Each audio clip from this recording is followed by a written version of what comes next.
भगवान के साले साहब रुक्मी का भी थोड़ा सा ठाकुर जी ने पूजन आदि किया बीच रास्ते में। पूजन समझ जाओ कैसे किया। तब बलराम जी ने आकर के समझाया, बोले लाला जे सालो है और साले थे तो जीवन भर काम पड़ेगा, ऐसे ना करना चाहिए, तो द्वारिका जा। द्वारिका पहुंचे, वसुदेव देवकी जी ने कहा लाला जी कौन है? ठाकुर जी बोले इनते ही पूछो कौन है। रुक्मणी जी से पूछा लाली तुम कौन हो? प्रणाम सासू मां। जैसे ही कहा देवकी मैया बोली है क्यों ब्याह? लाल जी बोले ब्याह तो नहीं हुआ है पर बहू ले आए हम। वसुदेव जी बोले कैसे बहू ले आए? बोले इन्होंने पत्र लिखा और पत्र में लिखा था कि आप हमारा हरण कर लो, क्योंकि हमारे भैया शिशुपाल से हमारा ब्याह करा देंगे और इनका बहुत भाव था। हमें लगा कि बढ़िया लाली है, आप भी वयोवृद्ध हो रहे हैं, तो अब आप कहां ढूंढेंगे, हमारे हम ही ले आए हैं। सप्त बंधुओं कौतुक है, वास्तव में तो वो लक्ष्मी है और ये नारायण है। नारायण का लक्ष्मी से विवाह निश्चित है। आप मत करना ऐसे कि अपने आप ही लिया है, पिताजी यही बहू है इसी से कराओ, ऐसा नहीं। ठाकुर जी की लीला करणीय नहीं है, श्रवणीय है, क्योंकि वो भगवान है। राम जी की लीला करणीय है, कृष्ण लीला तो श्रवणीय है।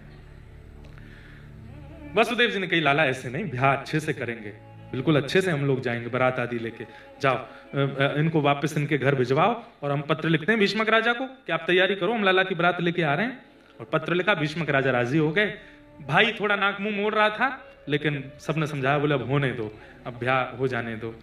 ठाकुर जी बोले चलो भैया। ओहो द्वारिकाधीश की बारात, इतने सुंदर लग रहे हैं ठाकुर जी, इतने सुंदर लग रहे हैं, क्या कहे महाराज। देखने के लिए आए थे देवता, आकाश में बादलों की ओर से देख रहे हैं ठाकुर जी को। ठाकुर जी का रूप स्वरूप, वो कटाक्ष नेत्र, वो सुंदर पत्रावली, वो सुंदर पाग, वो सुंदर घोड़ी पर बैठ के जब ठाकुर जी चल रहे हैं तो देख करके सब देवताओं मोहित हो गए। तभी देवताओं ने ठाकुर जी से आज्ञा मांगी, मांगी जय जय आपकी आज्ञा हो तो हम भी बाराती बन जाएं। ठाकुर जी ने इशारा किया आ जाओ सबरे। ओहो सब देवता तो प्रसन्न हो गए, अपनी दो दो भुजा अंतर ध्यान की, दो भुजाएं एक मुख में, सब देवता भी वहां पर आ गए, सबने अपना अपना श्रृंगार किया। तभी आए आपके बंबई के सिद्धि विनायक भगवान गणपति जी। गणपति जी आए, आकर के इतना बढ़िया वाला अचकन पहन करके, बढ़िया तगड़े तो हैं ही हैं। उनका नाम गणपति है, लंबोदर, सब कुछ उनका विशेष है, उदर भी विशेष है, मुख भी विशेष है, नासिका भी विशेष है, कान भी विशेष है, हस्त भी विशेष है, सब कुछ विशेष। और गणेश जी ऐसे तैयार होकर पाग वाग पहन करके बढ़िया सुंदर ठाकुर जी की बारात में सबसे आगे आकर के खड़े हो गए। इंद्र आदि देवता दिखे ही नहीं रहे हैं, गणेश जी के आगे आते ही चल रहे हैं बिल्कुल ऐसे, और सबके सामने दिखाते हुए सूंड आदि ऐसे घुमाते हुए बड़े आनंद में, कोई कुछ प्रस्तुत कर दे तुरंत लेके पा लेते हैं, खुश हो रहे हैं सब। देवता बोले हमारा काम खराब हो रहा है। क्यों? बोले ये आगे आगे चल रहे हैं, हम तो दिख ही नहीं रहे हैं, हमें तो कोई देख ही नहीं पा रहा है, दो ही लोग दिख रहे हैं पूरी बारात में, तो गणेश जी या द्वारिकाधीश। बोले क्या करें? बोले कुछ करो, इनको पीछे भेजो यहां से। बोले कैसे भेजे इनको पीछे? किसी पे बैठ गए तो उसके तो। तब इंद्र गए, गणेश जी बड़ी चिंता में हूं मैं तो। गणेश जी बोले, गणेश जी बेचारे बड़े भोले हैं, बड़े जितने बुद्धिमान उतने ही भोले, उतने ही सरल हैं, भोले बाबा के लाला हैं, भोले भी। तो क्या बात है, आप क्यों चिंतित हो इतने? अरे इंद्र आप तो हमारे राजा हो देवताओं के, क्या बात मुझे बताओ, हमारा नाम विघ्न हरता है, हम विघ्न ही हरण करते हैं, आपका क्या विघ्न है बताइए। नहीं नहीं बताने से कोई फायदा नहीं, वो उसका कोई हरण कर नहीं सकता। अरे हम गणपति हैं, देवताओं के गण जितने भी हैं उनके स्वामी हैं गणेश जी। आपने किसी देवता से आराधना की और उससे कहा हमारा ये काम बना दो, वो अपने गणों से कहेगा जाओ भाई इसका काम बनाओ, वो गण भी देवता के बाद फिर गणेश जी से आज्ञा लेते हैं, आपकी आज्ञा हो तो जाएंगे, गणेश जी आज्ञा देंगे तो ही काम बनेगा, नहीं तो नहीं बनेगा, चाहे कितने देवताओं को रिझाओ। तो गणपति इसलिए विघ्न हरता, प्रधान देव है, प्रथम देव है, जो देवताओं का भी विघ्न हरण करे वो गणपति। तो इंद्र से कहा क्या बात है बताओ। बोले सब जा रहे हैं, पूरी द्वारिका खाली हो गई है, ठाकुर जी का भंडार है, इतना सब यहाँ धन संपत्ति सामग्री है, बड़ी चिंता में है सब, ठाकुर जी भी चिंता में, हम भी चिंता में कि पीछे से द्वारिका को कौन संभालेगा। ये सब चाबियां हैं तिजोरी की, सब चोरी हो जाएगा, सब लुट जाएगा। गणेश जी बोले आप इतने दुखी मत हो, आप सब जाओ, मैं रुकता हूं ना यहाँ पे, लाओ सब चाबी दे दो हमको। नहीं नहीं नहीं आप देखो कितनी बढ़िया आचकन पहन के आए हो, आप तैयार हो, आप तो बाराती लग रहे हो, आप नहीं नहीं कोई बात नहीं, हमारा काम है ठाकुर जी का विवाह मंगल में हो, उसके लिए द्वारिका में अगर हमको रुकना पड़े हम रुक जाएंगे, आप बस वहां से हमारे लिए प्रसादी ले आना। जो बारात में जीवनार सबको मिले वो ले आए। हाँ हम ले आएंगे, लाओ चाबी दो, तुम सब जाओ। इतने सीधे, इतने भोले बेचारे श्री गणेश जी लौट करके जा। तभी ठाकुर जी ने घोड़ी पर से देखा ये गणेश जी कहां जा रहे हैं। उद्धव जी को बुलाया, उद्धव ये कहां जा रहे हैं? बोले पूछ के आता हूं। बोले ये देवताओं की चाल है कोई, इनको लेके आओ, ये चलेंगे तभी विघ्न हरेगा, नहीं तो भाई इनके बिना कैसे होगा सब कुछ। तो गणेश जी गए, जाकर के बड़े प्रसन्न बेचारे बैठ गए, सीधे साधे अपने द्वारिका की रक्षा में बैठ गए। बोले सब गए, मैं देख लूंगा यहाँ पे। उद्धव जी गए, आप क्यों नहीं चल रहे? अरे उद्धव पूरी द्वारिका खाली हो गई, सब गए भगवान की बारात में, स्वर्ग लोग खाली हो गया, सब देवता गए, कोई तो होना चाहिए देखने वाला। ये सब भंडार में देखूंगा, स्वर्ग भी जाता रहूंगा बीच बीच में, सब ठीक है कि नहीं, मैं सब संभाल लूंगा, तुम जाओ। उद्धव जी बोले आप भी कैसी बात करते हैं, ये द्वारिका है, समुद्र के बीच में है, कौन आएगा यहाँ पे? और ठाकुर जी की सामग्री चोरी करने की किसी में सामर्थ्य है? अरे वो ठाकुर जी हैं, भगवान है, कौन चोरी करेगा, कौन यहाँ? अरे सब कुछ आनंद में। आपको क्या लग रहा है कि भगवान की बारात में केवल मानव ही गए हैं? अरे जितने हीरे जवाहरात आदि सब भीतर भीतर धरे हैं, ये सब भी रूप धारण कर करके सब बारात में जा रहे हैं, कोई है ही नहीं यहाँ पर, ये सब देवताओं की चाल है। आपको क्या लगता है कि देवता नीचे आ गए तो स्वर्ग लोग खाली? स्वर्ग भी रूप धारण करके आया है, नरक भी रूप धारण करके आया है, तीनों लोग रूप धारण। ठाकुर जी की बारात है, कौन रुकेगा? सब लोग जा रहे हैं। अरे समुद्र देव भी रूप धारण करके जा रहे हैं, आप रुकेंगे तो कैसे? ये सब देवताओं की चाल है। क्यों, मुझसे क्या पीड़ा? बोले आप बहुत सुंदर लग रहे हैं, आगे आगे चल रहे हैं, उनको कोई देख नहीं रहा, पूछ नहीं रहा, इसलिए सब कर रहे हैं। अच्छा अब सुनो हमारी बात। बोले क्या? हम सीधे हैं पर इतने भी नहीं, हम ऐसे नहीं जाएंगे, अब ये देवता ही आकर के ना कर गिड़ेंगे तब जाऊंगा मैं। उद्धव जी बोले कितनों को बुला के लाऊंगा, मैं किस किस को जाके कहूंगा आप चल दो ना? बोले नहीं नहीं नहीं, अब नहीं जाऊंगा, अब तो ये यही आएंगे। तो गणेश जी ने फिर, उद्धव जी बोले आप ही कोई योजना बना। बोले रुको, मूषकों, सारे मूषक बुला लिए, सब महाराज विश्व भर के जितने मूषक हैं सब आ गए सामने। आज्ञा करें गणपति जी। बोले काम करो, बारात से आगे निकल जाओ और आगे निकल करके जिस मार्ग से बारात जाने वाली है नीचे जाकर के जमीनें खोखली कर दो। मूषक दौड़े महाराज, बड़े छोटे जितने प्रकार के मूषक हैं सब गणेश जी की आज्ञा पाती दौड़े। बारात से कम किलोमीटरों आगे जा जा करके भीतर प्रवेश करके जमीन सारी खोखली कर दी। इंद्र चल रहा अपने रथ पर आरूढ़ होके, आगे हाथी ऐरावत, सब कह रहे वाह महाराज इंद्र की जय हो। इतने में जैसे ही उस स्थान पर पहुंचे जहां खोखला था, सब धस गए। ऐरावत हाथी नीचे गिर गया, रथ नीचे गिर गया, इंद्र नीचे गिरने लगे, ब्रह्मा जी का रथ लुढ़क गया, सब नीचे धसने लगे। ठाकुर जी की घोड़ी गिरने ही वाली थी, सब ने आके संभाला। बोले ये सब क्या हो गया? सारे बाराती रसातल में चले गए। ठाकुर जी बोले विघ्न हरता गणेश जी नहीं है, इसलिए हो रहा है। सब देवताओं उनको बैठा के आ गए हो तुम लोग हैं, कोई रक्षा की जरूरत नहीं थी, उनको जाओ बुला के लाओ। सब देवता दौड़े दौड़े द्वारिका गए, गणेश जी बैठे हैं, हम रक्षा कर रहे हैं, तुम जाओ। नहीं नहीं नहीं भगवान अब आवश्यकता नहीं, आप चलो। गणेश जी बोले भैया अब हम नहीं जाएंगे, अब तो हम यहीं रहेंगे। ठाकुर जी आए, बोले देखो आप ऐसे मत करो, मेरा ब्याह है, मेरे ब्याह में ऐसा करोगे आप बुरा मान के बैठ जाओगे? नहीं नहीं ऐसे नहीं, इन्होंने ऐसा क्यों किया मेरे साथ? बोले अब नहीं करेंगे, अब सब कह तो रहे हैं आपसे कि आप चलो। नहीं, इसकी भरपाई अब दूसरे स्थिति से होगी। क्या? पहले मेरा ब्याह कराओ, पहले मेरा ब्याह होगा, पहले हमारा ब्याह करो तब हम जाएंगे। ये सुनी हुई कथा है एक महापुरुष से। बोले आपका ब्याह कैसे करें? तब रिद्धि आई, गणेश जी से ब्याह करने का भाव बना। गणेश जी बोले देखो हम बहुत व्यस्त रहते हैं विघ्न हरण करने में, सबके काम बनाने में, एक पत्नी से हमारा पारावार नहीं होगा। प्रसाद आदि बनाने और सब व्यवस्था बहुत ज्यादा है हमारी, 2 ब्याह। तो रिद्धि सिद्धि दोनों आई। ठाकुर जी दुल्हा बन के पहले उनका ब्याह कराए, उनके भामर बढ़वाए, और जब बिल्कुल सब शादी आदि संपन्न हो गई, रिद्धि सिद्धि दोनों आई। ठाकुर जी बोले अब ठीक है, बोले हाँ अब हम चलेंगे ब्याह में, अब लग रहे हैं हम बाराती से। अब रिद्धि सिद्धि दोनों तरफ, अब तो दुल्हा एक आगे चल रहे, गणेश जी पीछे चल रहे, द्वारिकाधीश। ऐसे करके ठाकुर जी की बारात जैसे तैसे कौंडनपुर पहुंची।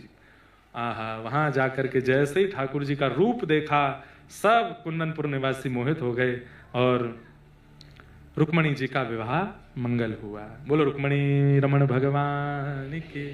रुक्मणी जी के साथ ठाकुर जी का विवाह संपन्न हुआ। तत्पश्चात भगवान के मधुर गृहस्थ आश्रम की लीला सब सुनाई गई।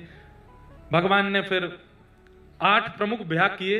ये अष्टधा प्रकृति भगवान की 8 पत्नियां हैं। पृथ्वी, जल, अग्नि, वायु, आकाश, ये पंचतत्व बाहर के और 3 तत्व हम लोगों के अंदर के, मन, बुद्धि और चित्त। 4 तत्व होते हैं मन, बुद्धि, चित्त और अहंकार। तो उसमें चित्त तत्व तो भगवान ही है, तो 3 तत्व बचे, मन, बुद्धि और अहंकार। इन 8 तत्वों से ठाकुर जी ने प्रथम ब्याह किया। रूप उनको स्त्रियों का दिया, पर भगवान ने किसी सामान्य स्त्री से ब्याह नहीं किया, अष्टधा प्रकृति के साथ में विवाह किया। तत्पश्चात भौमासुर नाम का एक राक्षस था, जिसने 16,000 राजकुमारियों को बंदी बना रखा था।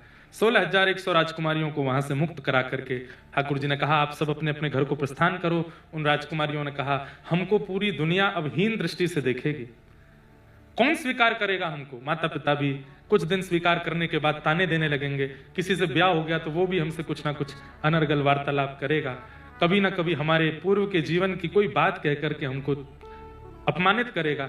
इससे अच्छा तुम विष खा करके मर जाती हैं। ठाकुर जी बोले, नहीं, हम स्वीकार करेंगे।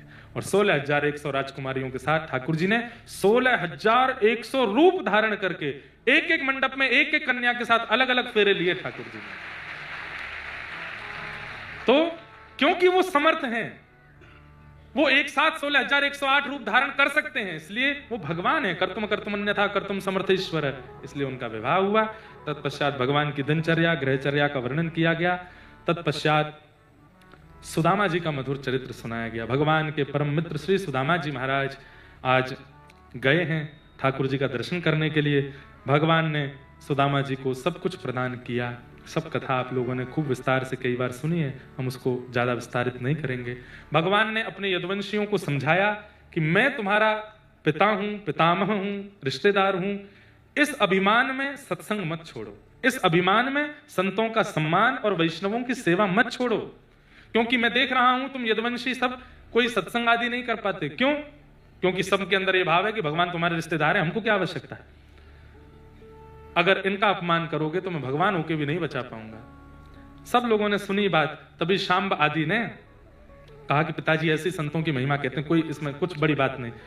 भगवान के पुत्र शांब को साड़ी पहना करके पेट पर पोटला बांध करके संतों के सामने ले गए और कहा कि बताइए इसके गर्भ से पुत्र होगा या पुत्री, नई बहू आई है। संतों ने दिव्य दृष्टि से देखा, बहू नहीं है, वो भगवान का पुत्र शांब है। हमारी परीक्षा लेने के लिए साड़ी पहना के लिए आए हो? शाप देते हैं, इसके पेट में जो तुमने कपड़े का पोटला बांधा, ये एक लोह पिंड बन जाएगा जिससे तुम्हारा पूरा वंश खत्म हो जाएगा। उस लोह पिंड को घिस करके समुद्र में फेंक दिया। और संत ऐसे बोलते हैं, कुछ नहीं होता। संत की लहरों ने उस लोह पिंड के घिसे हुए उस तत्व को किनारे पर एक एरका नाम की घास बना दिया, विषैली घास। एक दिन यदुवंशियों में आपस में किसी बात को लेकर के कलह हुई। कलह कलेश में परिवर्तन, कलेश युद्ध में परिवर्तन हो गया और लड़ते लड़ते समुद्र के तट पर आए। एरका घास को एक दूसरे पर डाल करके समस्त यदुवंश का नाश हुआ। भगवान देखते रहे और कहा कि देखो, मेरा ज्ञान उपदेश, मेरा उपदेश सबने माना, मेरों ने ही नहीं माना। ये मेरा, मैं और मेरा, ये सबसे ज्यादा दुखदाई होता है। इसलिए संसार में कोई मेरा नहीं है, बिन गोपाल को नहीं अपनो। ठाकुर जी बोले, इतना सामीप्य भी अच्छा नहीं होता कि भगवान प्रवचन करें और तब भी तुमको समझ में ना आवे। बंधुओं, ये बात मान लीजिए, हम लोग इसलिए ठाकुर जी के वचनामृतों को मानते हैं क्योंकि ठाकुर जी हमें दिखते नहीं है, ठाकुर जी हमारे समीप नहीं है। एक दूरी है, दूरी से कई बार प्रेम बना रहता है, सम्मान बना रहता है। अति सामीप्य में दोष आ जाता है और उसी दोष के कारण पूरा वंश खत्म हुआ। बलराम जी ने कहा, जय जय, अब मुझको भी आज्ञा दो, मैं भी वैकुंठ प्रस्थान करूं। और श्री बलराम जी शेषनाग का रूप धारण करके समुद्र में प्रविष्ट हो गए। भगवान एक वटवृक्ष के नीचे बैठे थे। एक भेलिया ने भगवान के चरण को हिरण समझ करके बाण मार दिया। ठाकुर जी ने उसको भी मुक्ति प्रदान की। बोले, सब मेरी इच्छा से हो रहा है, तुम चिंता मत करो। उद्धव जी आए, भगवान ने उद्धव को ज्ञान उपदेश किया, भागवत धर्म का सुंदर विवेचन किया। तत्पश्चात भगवान ने कहा, उद्धव अब तुम जाओ, बद्रिकाश्रम जाओ। उद्धव ने कहा, नाथ, कभी आपकी याद आए तो हम क्या करेंगे? आप तो लीला पूरी करके जा रहे हैं, आपकी स्मृति जब बहुत सताए तो हम क्या करें? ठाकुर जी बोले, बस गौर से मेरी ओर देखो, उत्तर देता हूं। ठाकुर जी एक दिव्य ज्योति रूप में परिणत होकर 7 बार आकाश में भ्रमण करते हुए तिरोधाय प्रविष्टोयम श्रीमद् भागवतारणवम, श्रीमद् भागवत में ठाकुर जी व्यवस्थित हो गए और उद्धव को मानो आज्ञा कर दी। कालांतर में जब कभी भी मेरा अनुभव करना हो, मेरी उपस्थिति का अनुभव करना हो, मेरी याद आवे, तो श्रीमद् भागवत जी की कथा सुनना। ये मैं ही हूं, ये मेरा ही स्वरूप है। यहाँ कहा गया एक एक शब्द ठाकुर जी का स्वरूप माना जाता है। और भगवान अपनी लीला पूरी करके प्रस्थान कर गए। उद्धव जी बद्रिकाश्रम चले गए। अर्जुन ने यह खबर जाकर के पांडवों को बताई। पांडवों ने परीक्षित को राजा बना दिया। पांडव स्वर्गारोहण को चले गए। तत्पश्चात परीक्षित जी महाराज आखेट को वन में गए, तभी एक संत का अपमान किया और उन्हें 7 दिन में मरने का श्राप लगा। आज 7वां दिन पूर्ण हुआ। शुकाचार्य जी कथा सुनाते हुए कहते हैं, परीक्षित अब ये कथा विश्राम हो रही है। तुमने इतने सारे प्रश्न मुझसे किए, मैंने सबका उत्तर दिया। अब एक प्रश्न मैं तुमसे करता हूं, क्या तुम्हारी मृत्यु होगी? आज 7वां दिन है, तुम्हें शाप लगा था, क्या तुम्हारी मृत्यु होगी? परीक्षित ने उत्तर दिया, महाराज मृत्यु शरीर की होगी, मेरी नहीं होगी। मैं तो इस शरीर को त्याग करके उस परमात्मा को प्राप्त कर लूंगा। आपकी वाणी सुन करके अब वो आत्मा मुक्त हो चुकी है। संसार के यश अपयश, मान सम्मान, आपत्ति विपत्ति सब छोड़ दिया मेरी आत्मा ने। केवल इस देह में तब तक है जब तक प्राण निकल नहीं रहे। प्राण निकलते ही वो आत्मा परमात्मा में विलीन हो जाएगी। मेरी मृत्यु नहीं होगी, शरीर की मृत्यु होगी। ये उत्तर सुनते ही परीक्षित जी महाराज के सुखदेव जी बोले, बस यही समझाना था, तुम नहीं मरोगे, तुम्हारा शरीर मरेगा। और शरीर का तो स्वभाव है, वो यहीं बनता है, यहीं रह जाता है। हम सब तो एक दिव्य चेतना है जो अंदर बैठे हैं। इस शरीर का हमने माध्यम लिया है, ये साधन है, ये गाड़ी है, इसी में ही हमेशा नहीं रहना है। इसका माध्यम लेना है किसी और तक पहुंचने के लिए। जैसे गाड़ी माध्यम है कहीं जाने के लिए, ऐसी शरीर माध्यम है हरि की प्राप्ति के लिए। और उसमें भी इतनी सारी योनियां हैं, कुकर है, सुकर है, हाथी है, जिब्रा है, जिराफ है, लॉयन है। कोई भगवत प्राप्ति नहीं कर सकता, केवल मानव कर सकता है। इसलिए मानव बने हो तो इस बात का मतलब है कि वीजा ग्रांटेड है, कि आप जा सकते हो ठाकुर जी के निकुंज में, बस प्रयास करने की आवश्यकता है। मानव बने हैं, अपने इस देह का सदुपयोग करो। इस देह से कोई भी ऐसी क्रिया या कोई भी ऐसा विचार, व्यवहार, भाव प्रस्तुत ना हो जिससे पुनः इस संसार में ही हम रह जाएं। इस देह का माध्यम लेकर के भगवत प्राप्ति करनी है, वही साधन है इस देह का। इस प्रकार त्वम तु राजन मरिष्येति पशु बुद्धिम इमाम जही। ये पशु बुद्धि अपने मन से निकालिए कि हम मरेंगे, नहीं, शरीर मरेगा। मैं तो आत्मा हूं, भजन करके, कथा सुन करके, ठाकुर जी की सेवा करके निवृत्त हो जाऊंगा यहां से। ऐसा कहकर के श्री सुखदेव जी वहां से प्रस्थान कर गए। बोल सुखदेव जी महाराज की। परीक्षित जी महाराज प्रतीक्षा कर रहे थे, तभी तक्षक सर्प ने आकर के उनके शरीर का स्पर्श किया। पांच भौतिक देह जल करके राख हो गया और दिव्य चेतना परीक्षित जी की विमान में बैठकर के वैकुंठ को प्रस्थान कर गए। श्रीमद् भागवत महापुराण।